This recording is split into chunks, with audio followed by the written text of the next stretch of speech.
আসসালামু আলাইকুম। কেমন আছেন সবাই? আশা করি ভালোই আছেন। আজকে আপনাদের মাঝে শেয়ার করব যে প্রাথমিক শিক্ষক যে চলমান নিয়োগ প্রক্রিয়া চলছে, এটা 2 মাসের মধ্যে রেজাল্ট প্রকাশ হতে পারে, আর নিয়োগ প্রক্রিয়া প্রায় 6 মাসের মতো লাগবে। এটাই মানবজমিন আজকে পত্রিকায় প্রকাশ করা হয়েছে। এর কারণ হচ্ছে প্রাথমিকে বদলির যে জটিলতা, প্রাথমিকে বদলির জটিলতার কারণে প্রায় 6 মাসের মতো নিয়োগ প্রক্রিয়া নতুন শিক্ষকদের লাগতে পারে। তা বন্ধুরা, ভিডিওটি শুরু করার আগে আমার চ্যানেলে নতুন হলে অবশ্যই চ্যানেলটি সাবস্ক্রাইব করবেন, এবং অলরেডি যারা সাবস্ক্রাইব করেছেন তাদেরকে অসংখ্য ধন্যবাদ। শুরু করা যাক। দেশের লাখো প্রাথমিক শিক্ষকের ভোগান্তি রোধ ও দুর্নীতি রুখতে অফলাইন থেকে অনলাইনে করা হয়েছে প্রাথমিক শিক্ষকদের বদলি কার্যক্রম। কিন্তু পদ্ধতি বদলি করেও খুব একটা সুফল পাচ্ছেন না শিক্ষকরা। শর্তের বেড়াজালে আরও কঠিন হয়ে গেছে বদলি কার্যক্রম। শিক্ষকরা বলছেন তারা অধিকাংশ আবেদন করতে পারেননি। আবেদনের জন্য 2 বার সময় বাড়িয়ে দেওয়া হয়েছিল, আবার এখনও নেওয়া হয়নি দেশের 11 মহানগর বদলির আবেদন। প্রাথমিক শিক্ষা মন্ত্রণালয় সূত্রে জানা যায়, বদলি কার্যক্রম শেষ হওয়ার পরেই 45,000 শিক্ষকের প্রদান করা হবে। মানে এই যে বদলি কার্যক্রম, এটা শেষ হওয়ার পরে 45,000 শিক্ষকের প্রদান করা হবে, এমনটাই জানিয়েছে। নিয়োগ পরীক্ষার ফল 2-1 মাসের মধ্যে প্রকাশ করা হলেও এসব শিক্ষকদের যোগদানের লেগে যেতে পারে কয়েক মাস পর্যন্ত। মানে নিয়োগ পরীক্ষা যদি নভেম্বরেও ফল দেয় বা ডিসেম্বরে যদিও ফল প্রকাশ করা হয়, তাহলে যোগদান করতে আরও 6 মাসের মতো, 6 মাস বলছে, কয়েক মাসের মতো লেগে যেতে পারে। প্রায় 2.5 বছর বন্ধ ছিল প্রাথমিক শিক্ষকের বদলি কার্যক্রম। এজন্য এটা অনেক, প্রায় 4 লাখের মতো শিক্ষক বদলি কার্যক্রম করার কথা। 100টা পর্যন্ত বাড়ানো হয়েছে, কিন্তু এখানে বলছে যে প্রাথমিক গণশিক্ষা মন্ত্রণালয় সূত্রে জানা যায়, বদলি কার্যক্রম শেষ করার পরই নতুনভাবে নিয়োগ হতে যা 45,000 শিক্ষকের প্রদান করা হবে।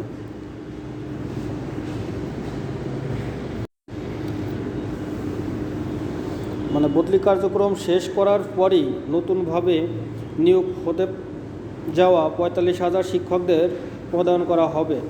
শিক্ষকরা বদলির জন্য আবেদন করতে পারছেন না। এর প্রধান কারণ, নীতিমালার কোনো শিক্ষকের স্বামী স্ত্রী বেসরকারি চাকরিজীবী হলেও তার স্বামীর জায়গায় যেতে চায়, স্বামীর জায়গায় যেতে চায়, স্বামী স্ত্রীর জায়গায় আসতে চায়।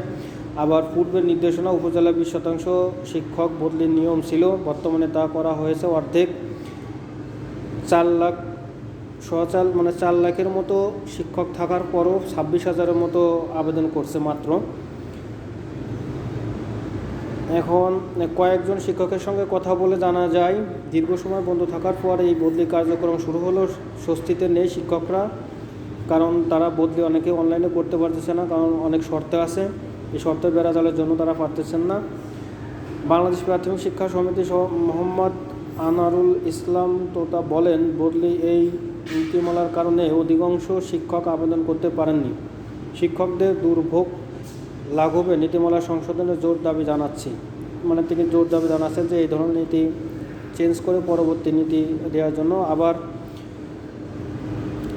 সারা দেশে প্রাথমিক শিক্ষকদের শূন্যপদ পূরণে দেশব্যাপী বিপুল সংখ্যক শিক্ষক নিয়োগের উদ্দেশ্যে পরীক্ষা সম্পন্ন হয়েছে।